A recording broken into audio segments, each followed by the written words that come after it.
नमस्कार, आप लाइव बिहार देख रहे हैं। मैं हूं राज मोहन तिवारी। देखिए, पटना के शंभू गर्ल्स हॉस्टल में रहकर नीट की तैयारी कर रही छात्रा के साथ कथित दुष्कर्म और फिर उसके रहस्यमयी मौत के मामले में बड़ा खुलासा हो गया है। और इस खुलासे के बाद पटना पुलिस के हाथ पांव फूल गए हैं। एसआईटी भी भौचक रह गई है।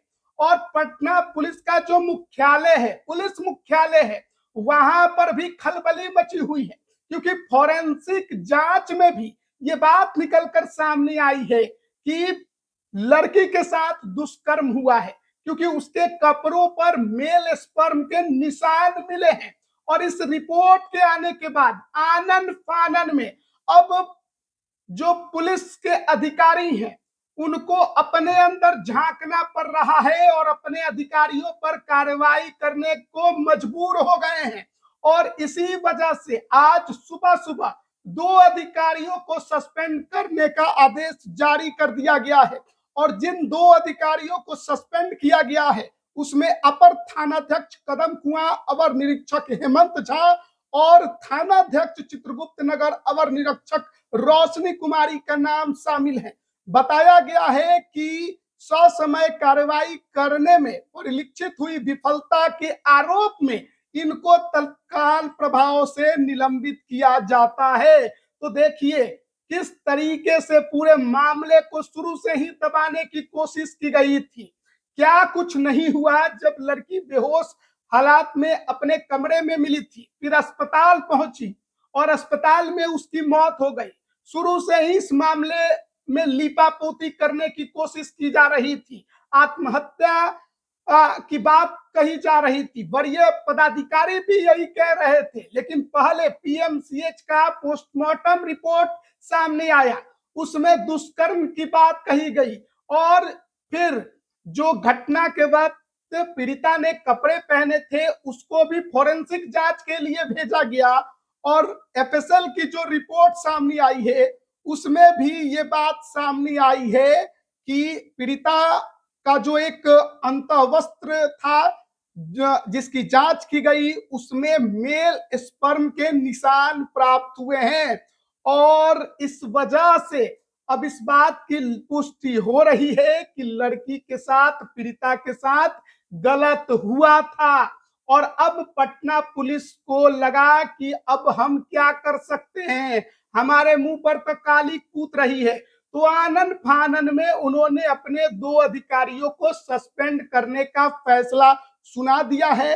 रोशनी कुमारी और हेमंत झा दोनों जो अधिकारी हैं वो तत्काल प्रभाव से निलंबित कर दिए गए हैं।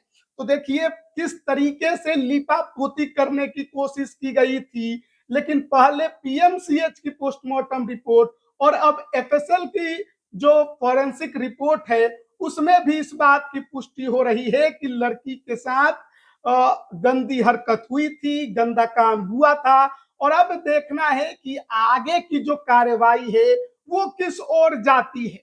एसआईटी जो है आखिरकार अब मामले की छानबीन किस एंगल से करती है, क्योंकि अब तक जो एसआईटी की जांच देखने को मिल रही है वो पूरी तरीके से जहानाबाद में ही केंद्रित है। लेकिन पटना में क्या कुछ हो रहा है उससे लग रहा है कि एसआईटी को कोई मतलब ही नहीं है। 2 दिन पहले जो एम्स के डॉक्टर हैं जो कि पोस्टमार्टम रिपोर्ट की रिव्यू कर रहे हैं वो ये कह रहे हैं कि एसआईटी हमको पूरे दस्तावेज उपलब्ध नहीं करा रही है। और अब एफएसएल की रिपोर्ट में भी इस बात की पुष्टि हो रही है कि लड़की जो पीड़िता थी उसके कपड़े पर मेल स्पर्म के निशान हैं। तो बात तो सीधे सीधे है कि आखिरकार लड़की के साथ जो भी गंदा काम हुआ वो किसने किया। तो एसआईटी का जांच किस ओर है, यह सवाल ये घेरे में अब तक पड़ता दिखाई दे रहा है। और जब एफएसएल की रिपोर्ट आई है उस पर मेल स्पर्म होने के निशान के सबूत मिले हैं, उसके बाद पटना पुलिस को लगा कि नहीं, हमारे अधिकारियों से चूक हो गई, बाप रे हमारे अधिकारियों से तो गलती हो गई। और यही 2 अधिकारी थे जिनको सब कुछ करना था लेकिन इन्होंने नहीं किया, तो इनको निलंबित कर दिया जाए। लेकिन साथ ही साथ जो एएसपी थे और जो एसएसपी थे जिन्होंने आत्महत्या की बात अपने मुंह से अपने बयान से कर दिया बिना रिपोर्ट के, उन पर क्या कार्रवाई होगी और अब एसआईटी के जांच की दिशा क्या होगी, इस पर सबकी नजरें हैं। देखना होगा कि आगे और क्या कुछ निकलता है। लेकिन लगातार जो रिपोर्ट सामने आ रही है उसमें एक बात तय हो गई है कि लड़की के साथ गंदा काम हुआ था। किसने किया, कैसे किया, ये काम पुलिस का है कि वो खोज कर निकाले अपराधी कौन है। लेकिन अब तक ऐसा बिल्कुल नहीं लग रहा है कि एसआईटी जो है वो अपराधियों को खोजना चाह रही है। ऐसा लगता है कि एसआईटी भी इस मामले को दबाने में ही लगी हुई है, क्योंकि पहले तो एम्स में पूरे दस्तावेज नहीं सौंपे जा रहे हैं, इनका पूरा ध्यान पीड़िता के परिवार वालों पर टिका हुआ है। और जिस गर्ल्स हॉस्टल में ये घटना हुई वहां पर इन लोगों ने क्या किया है, वहां पर कितनी कार्रवाई हुई है और वहां पर कितना छानबीन हुआ है, ये देखने वाली बात होगी। क्योंकि अब तक ऐसा कुछ बड़ा कार्रवाई दिखाई नहीं दे रहा है।